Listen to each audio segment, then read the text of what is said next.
कर्नाटक में एक शहर है मानुगुली और इसी मानुगुली शहर में एक बैंक था कैनरा बैंक। इंडिया का बहुत पॉपुलर बैंक, उसकी ब्रांच वहां पर थी। ये बैंक रोज ओपन होता था और एक करेक्ट टाइम पर बंद हो जाता था। लेकिन 25 मई की रात को इस बैंक से कुछ लोगों को आवाज आती है। लोगों को पहले समझ नहीं आता कि आखिर मामला क्या है। उसके बाद बैंक स्टाफ को उसकी खबर की जाती है और बैंक के कुछ एम्प्लॉयज वहां पर पहुंचते हैं। देखते हैं बैंक का जो गेट था वो टूटा हुआ था। अंदर जाते हैं, कुछ सामान इधर उधर बिखरा हुआ था। वॉल्ट में जाकर देखा तो एक लॉकर बॉक्स ओपन था जिसमें रखा सारा सोना गायब था। अब छोटे शहर में मौजूद इस बैंक में पहले रॉबरी हुई नहीं थी और वो भी इतनी बड़ी चोरी। बैंक स्टाफ भी समझ चुके थे कि मामला बहुत बड़ी चोरी का है। वो फौरन पुलिस को खबर कर देते हैं। पुलिस की टीम उस बैंक में पहुंचती है। वॉल्ट रूम में जाकर पता चलता है कि एक लॉकर बॉक्स ओपन था, लेकिन बाकी लॉकर जो थे वो बिल्कुल सही सलामत थे। तो पुलिस को लगता है कि एक चोरी का केस है, लॉकर में रखा गया कीमती सामान चोरी किया गया होगा। लेकिन उसके बाद जब स्टाफ के मेंबर उनको बताते हैं कि उस लॉकर बॉक्स जो ओपन है उसमें लगभग 53 करोड़ गोल्ड सोना रखा हुआ था। अब जैसे ही पुलिस को ये पता चलता है, पुलिस हैरान। उनको भी लगता है कि ये तो एक बहुत बड़ी रॉबरी का मामला है और शायद कर्नाटक में इससे पहले इतनी बड़ी चोरी नहीं हुई। यहाँ तक कि देश में जो टॉप 5 बैंक रॉबरियां हैं उनमें से वो एक थी।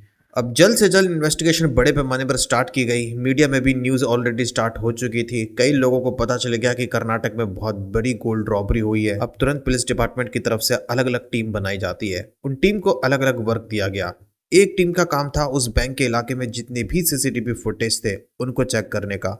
दूसरी टीम का काम था कि उस बैंक में जितने भी एम्प्लॉयज काम करते थे उन सभी से पूछताछ करें। और एक पुलिस की टीम का काम ये था कि शहर में जितनी भी बैंक रॉबरी हुई है, चाहे वो कम पैसे की हुई हो या ज़्यादा, उन केसेस में जो क्रिमिनल थे पहले उनसे पूछताछ की जाए और उनकी हिस्ट्री चेक करना।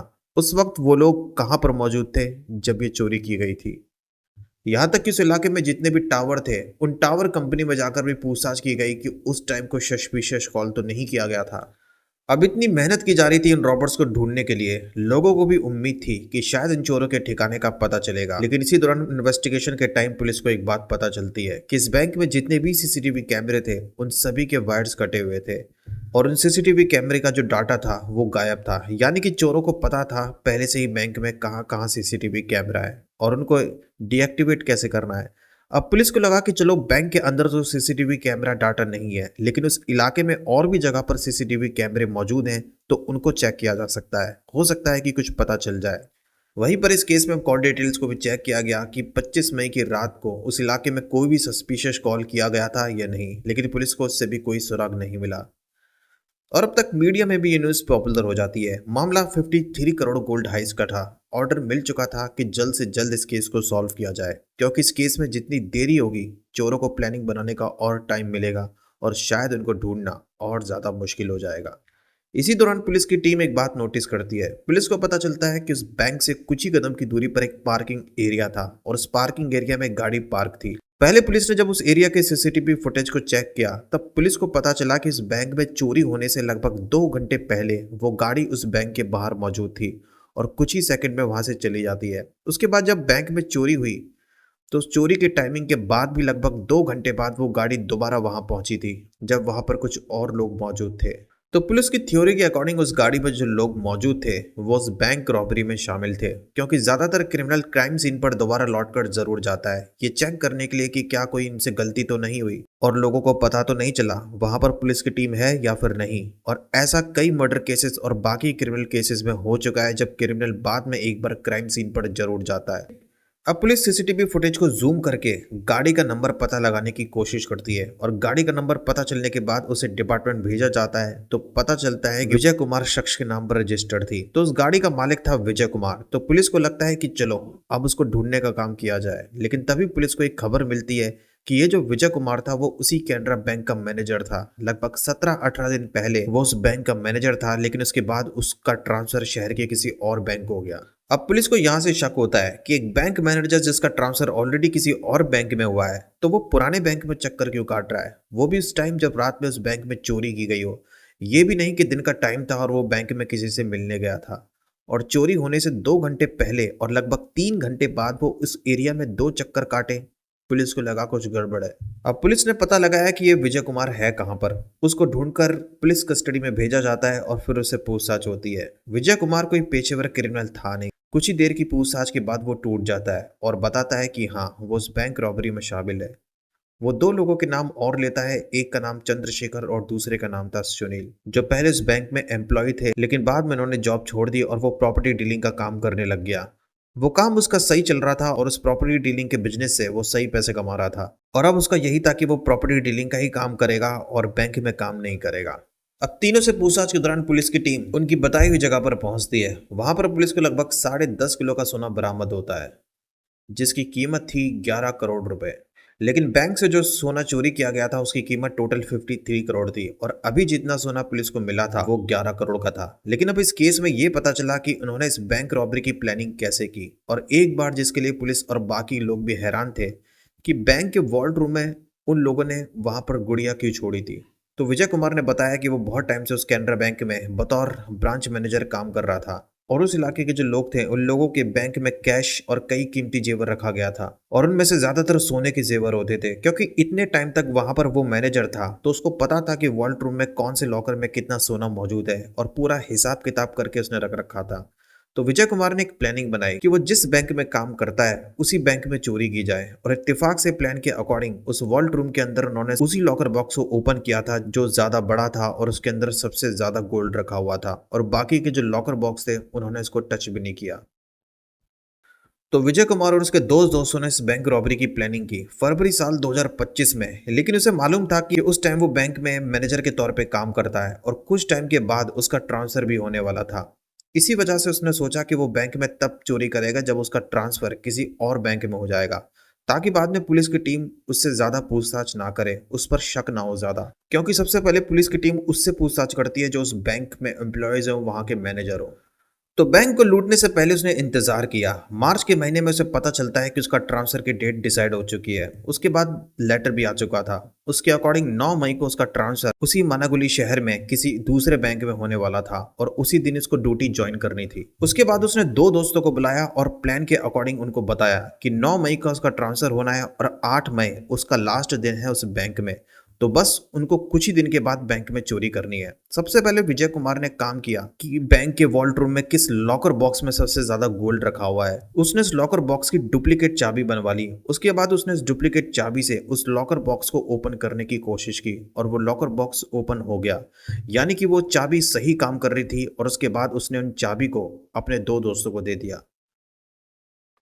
तो ट्रांसफर लेटर तैयार था और 9 मई को उसे दूसरे बैंक जाना था। डुप्लीकेट चाबी भी सही काम कर रही थी।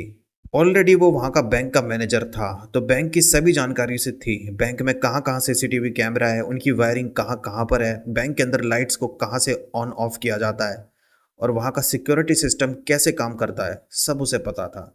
लेकिन बैंक रॉबरी करने से पहले इन तीनों ने एक काम किया। उन्होंने सभी मूवीज और वेब सीरीज को देखना शुरू किया जिसमें प्लानिंग बनाकर बैंक से कैश या गोल्ड को चोरी किया गया था, और इन मूवीज को तीनों ने बड़े ध्यान से देखा, कई चीजों को नोटिस किया, और उसके बाद उन्होंने डिसाइड किया कि वो 25 मई को इस बैंक में चोरी करने वाले हैं। हालांकि पहले भी एक दूसरी डेट को डिसाइड किया गया था, लेकिन उसे कैंसिल कर दिया गया।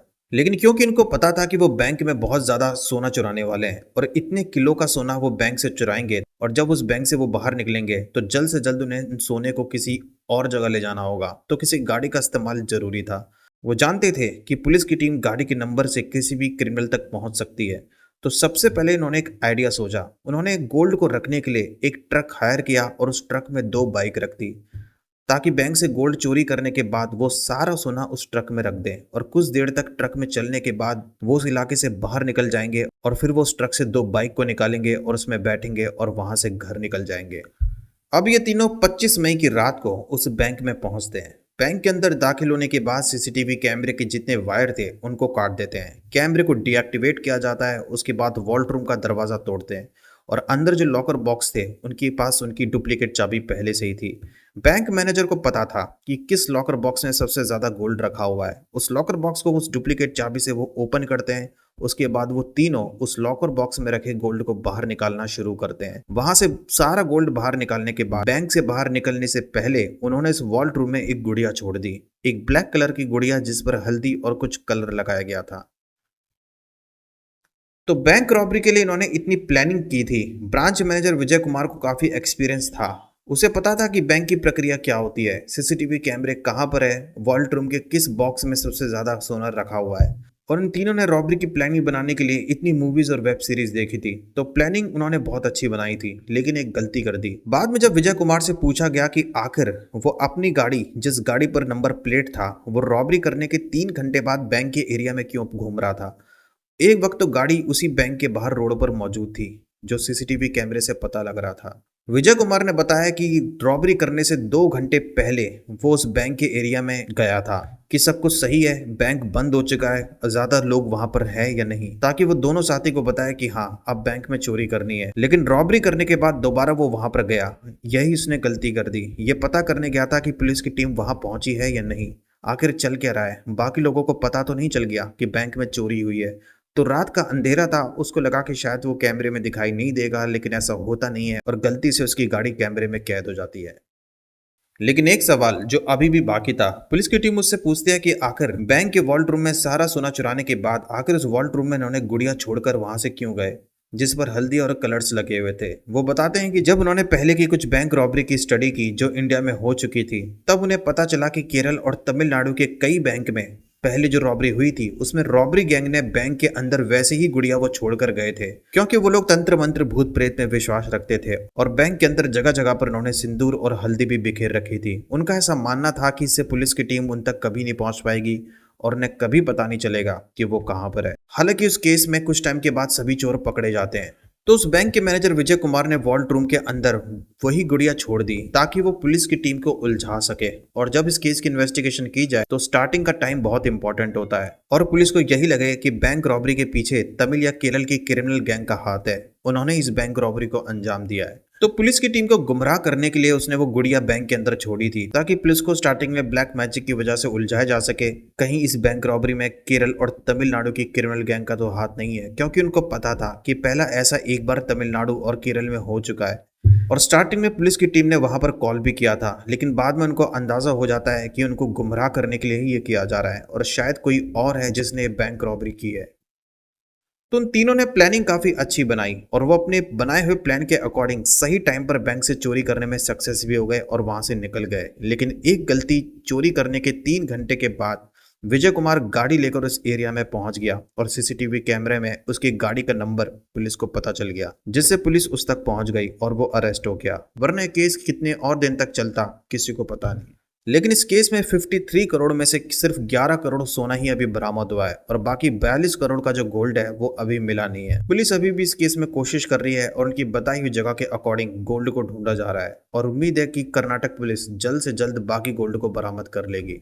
तो इस स्टोरी में इतना ही। अगर आपको स्टोरी अच्छी लगी तो उस वीडियो को लाइक करना, चैनल पर न्यू है तो चैनल को सब्सक्राइब जरूर करना। मिलता हूं मैं आपसे नेक्स्ट वीडियो में।